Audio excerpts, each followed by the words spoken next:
Meu jovem, o negócio é o seguinte, eu já disse isso no Instagram e vou dizer aqui também. O problema não é ler Werther.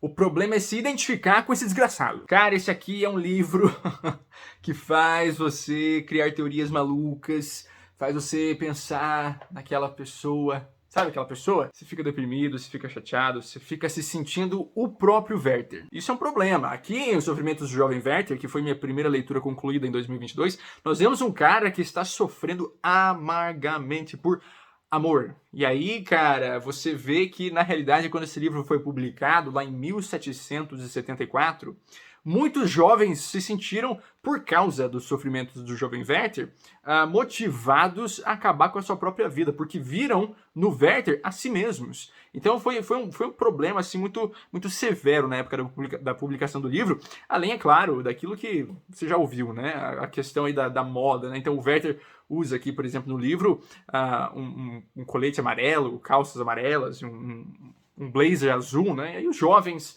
também adoravam usar as roupas do Werther e tudo mais. Então isso aqui foi uma sensação, cara. É considerado aí por muitos o primeiro best-seller, o primeiro dos livros mais vendidos, assim, em série, né? Então, realmente, assim, foi um estouro na época da publicação. Quando você lê o livro, não é difícil entender o porquê. O livro é muito bom, né? Mas aí, claro, tem todas essas questões aí, nós vamos conversar um pouquinho sobre isso.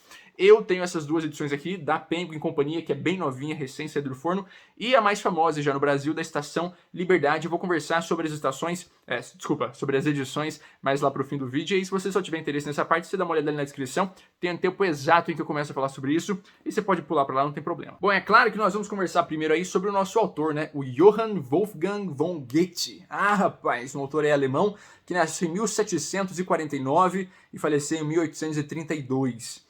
E ele é por muitos considerado aí o pai do romantismo, né, por causa do Werther ali, que foi inclusive considerada a obra que deu início, né, foi a faísca inicial aí pro nosso romantismo na literatura. Eu mesmo, assim, nunca fui muito ligado nessas coisas, essas escolas literárias, né, porque o romantismo, modernismo, não sei o quê, mas, enfim, não tem como falar de um livro como esse aqui, né, que iniciou o movimento, sem mencionar essa parte aí, né? Então o Goethe tem essa importância toda aí pra literatura, e ele é mais conhecido, na verdade, por causa do Fausto, né, que é a sua grande obra-prima lá e tal.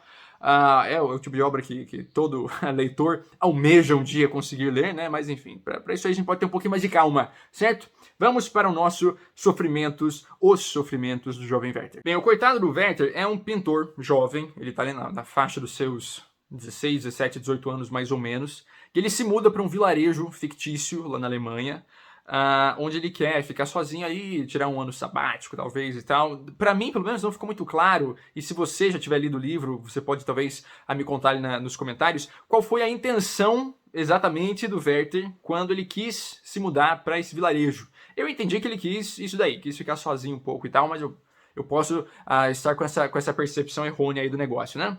E aí ele se comunica com um amigo por cartas. Esse amigo dele se chama Wilhelm. Nessa minha edição aqui da Penguin, o nome não foi traduzido. Se você for ler em outras edições aí, você vai encontrar William, Guilherme e tal. Aqui ficou Wilhelm mesmo. Talvez eu esteja pronunciando de maneira incorreta, mas isso não vem ao caso. Então, ele vai escrevendo essas cartas ali para esse amigo dele por quase 2 anos ali, contando como é que tá o dia a dia dele ali naquele vilarejo e tal, né? E ele vai descrevendo isso tudo pra gente ali com detalhes, assim, e uma escrita bonita, sabe? Não é à toa que foi o livro que inaugurou aí o nosso romantismo, né? Então, é uma escrita bonita, uma coisa gostosa de se ler, sabe? Beber, assim, a poesia, uma coisa doce mesmo. Enfim, você vê no Werther que ele é um homem culto, ele é um cara educado, então ele conhece filosofia, já leu muito e tal, né? Gosta de ter debates filosóficos, gosta de conversar sobre filosofia com o seu amigo ali pelas cartas, gosta de conversar com o pessoal lá no vilarejo onde ele vive também. Agora, aqui nós também vemos traços, e isso é uma característica grande do romantismo, né? De uma rebelião muito grande, né? Então, o Werther quer, na verdade, derrubar o sistema, ele quer como é que eu posso dizer? Ele não quer se sujeitar às regras da sociedade, às regras da sua época. Ele acha que com o amor tudo é possível, e se você ouvir apenas o seu coração, você consegue chegar longe, você consegue fazer muito mais do que você faria utilizando a sua razão. Você quer um exemplo de hoje em dia? Quem seria o Werther hoje em dia? Você pega um jovenzinho com 16 anos, que acha que sabe mais do que os pais, e coloca ele na Universidade Federal. Ele vai ouvir aquele, sabe aquele professor? Aquele professor. Ele vai ouvir aquele professor, vai começar a levantar bandeiras, vai começar a entrar em diversos grupos e vai querer escrever textões na internet. Esse é o Werther. Embora o Werther tenha, claro, né, um pouquinho mais de cultura, né? E não tenha um piercing no septo. Bom, conversa vai, conversa vem com esse amigo dele lá por carta, ele começa a narrar pra gente o momento em que chega ali um baile no vilarejo, né? E toda a juventude do bairro, do vilarejo tá muito atiçada por causa desse baile, tá todo mundo animado ali e tal, e eles já começam a convidar os seus pares e tal, e o Werther convida ali uma amiga, uma vizinha ali, enfim, e ela fala, olha, beleza, mas a gente precisa dar uma carona pra minha prima, certo? Não, tudo bem, damos uma carona pra sua prima. Então eles pegam a carruagem no dia do baile, o Werther busca o par dele, né? E aí buscam também a prima do par. A prima do par do Werther tem uma amiga que também não tem como ir pro baile, e aí o par do Werther, né, a moça, fala assim pra ele, olha, essa moça aqui, rapaz, ela é o seguinte, ela é encantadora. Você vai ver que ela é a moça mais maravilhosa que já existiu. No entanto, ela tem o poder de, como eu posso dizer, de arrebatar o coração dos jovens, né? Mas ela já está noiva, então você nem comece, entendeu? Você nem olhe muito pra ela, assim, que você vai cair na armadilha também. Mas é dito e feito. O Werther olha pra moça e ele fala, nossa, ela realmente é a garota mais maravilhosa que já existiu. Ele cai na armadilha, se apaixona pela moça, o nome dela é Charlotte. E a partir dali, rapaz, olha, daqui pra frente é só pra trás. Porque aí, cara, o Werther e a Charlotte desenvolvem uma amizade muito forte. Os dois gostam muito um do outro. No entanto, o Werther já queria levar mais pro outro lado. Ele quer ser mais do que um amigo, né? Enquanto a Charlotte olha pra ele e fala, nossa, você realmente é um cara muito bom, né? Ai, se todos os homens do mundo fossem como você. Mas eu quero ser só sua amiga. Eu me lembro muito do meu ensino fundamental, meu ensino médio. Minha vida atualmente. Então, aí é o seguinte, no início ali dessa amizade que existe entre a Charlotte e o Werther, o noivo da Charlotte não está presente, o nome dele é Albert. E eu não tenho certeza se ele estava viajando para estudar ou a trabalho, enfim, mas em determinado momento ele aparece e ele se muda ali pro vilarejo, ou, enfim, só volta a morar ali, né?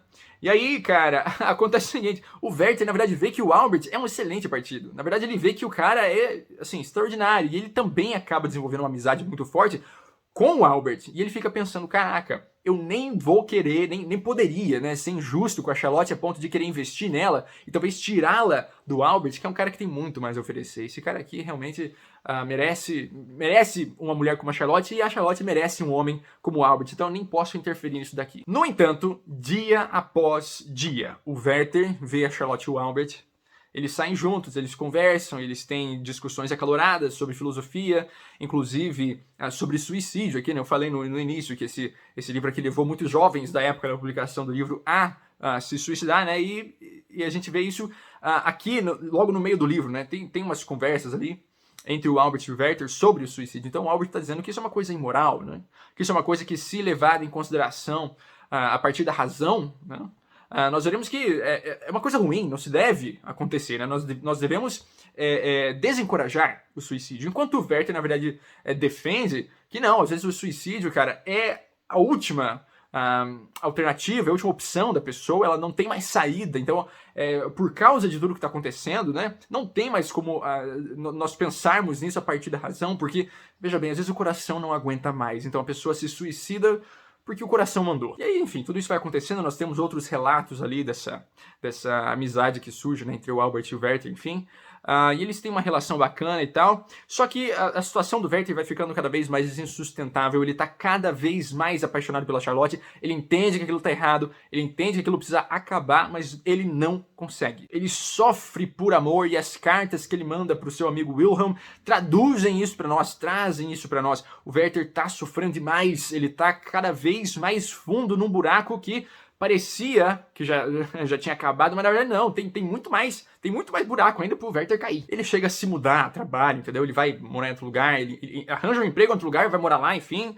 As coisas dão errado, ele tem que acabar voltando pro vilarejo onde ele já estava morando, vê mais uma vez a Charlotte, vê mais uma vez o Albert e ele fica arrasado porque o relacionamento dele está avançando, né? E a paixão que ele sente pela Charlotte também está avançando. É uma coisa paradoxal, mas enfim, ele não consegue mais segurar essa paixão toda. A partir daqui eu prefiro não conversar mais contigo sobre o enredo, beleza? Você vai encontrar outros vídeos aí na internet. Se você quiser, né? Você pode encontrar outras resenhas que trazem o final do livro, trazem discussões sobre o que aquele final significa.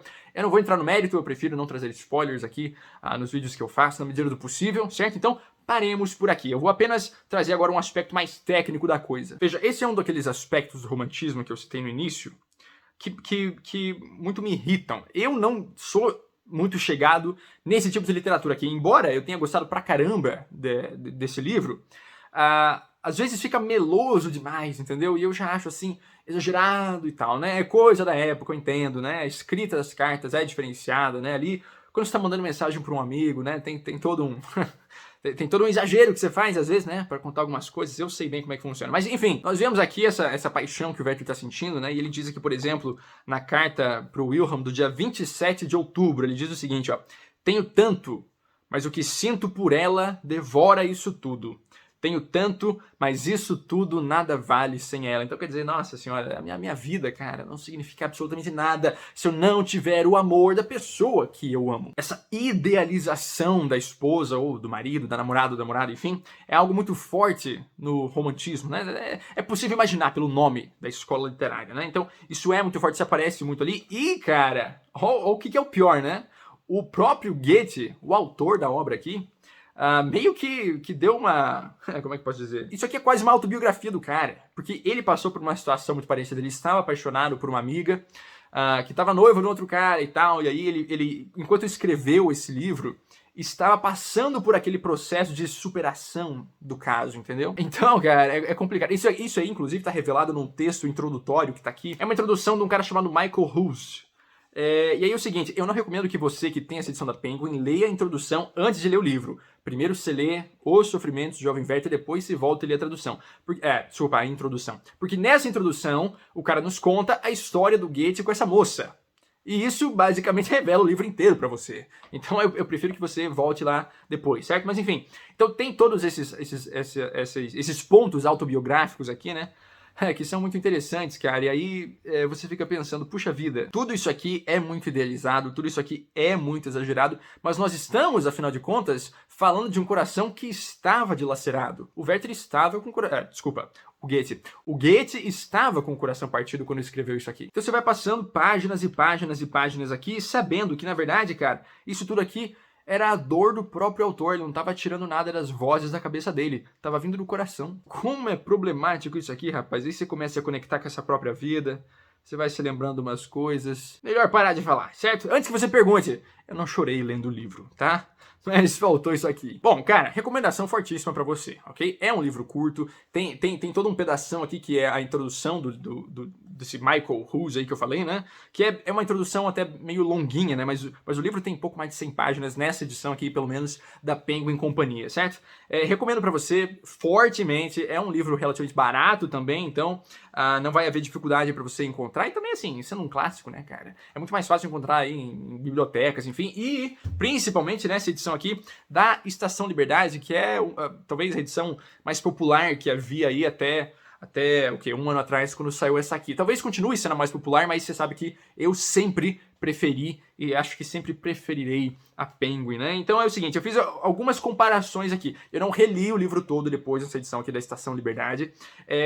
Inclusive eu tenho as duas, porque eu comprei querendo ler aqui, e acho que deu um mês, mais ou menos, a Penguin lançou essa aqui, eu achei uma sacanagem gigantesca, mas eu fui lá, comprei essa aqui, li nessa aqui, enfim, e depois eu fui reler alguns trechos da edição da Penguin na edição da Estação Liberdade, só pra eu saber ali como é que estavam as diferenças de tradução e tal. Eu achei que tá tudo muito parecido aqui, claro, mudam-se as palavras, mas em termos de fluidez, em termos de... Bom, eu não vou poder falar de fidelidade ao texto original, porque eu não sei ler em alemão, né? Mas, assim, as duas traduções estão muito próximas. Então, se você já tiver, por exemplo, a edição da Estação Liberdade aí e não quiser gastar com mais uma, não há problema, certo? Eu não li o texto de apoio que tá aqui, mas o texto de apoio que tá aqui é excelente. Inclusive tem dois, na verdade. Tem um desse Michael Ruse e tem um que, se não me engano, é do tradutor. Isso, tem aqui uma outra nota do tradutor, né, que é uma nota de várias páginas, que fala sobre a tradução aqui, que nessa edição ficou a cargo do Maurício Mendonça Cardoso, que eu não conhecia, né? Enquanto aqui na Estação Liberdade a tradução ficou a cargo do Erlon José Pascoal, ok? Se você conhecer algum deles, enfim, aí tiver preferência, certo?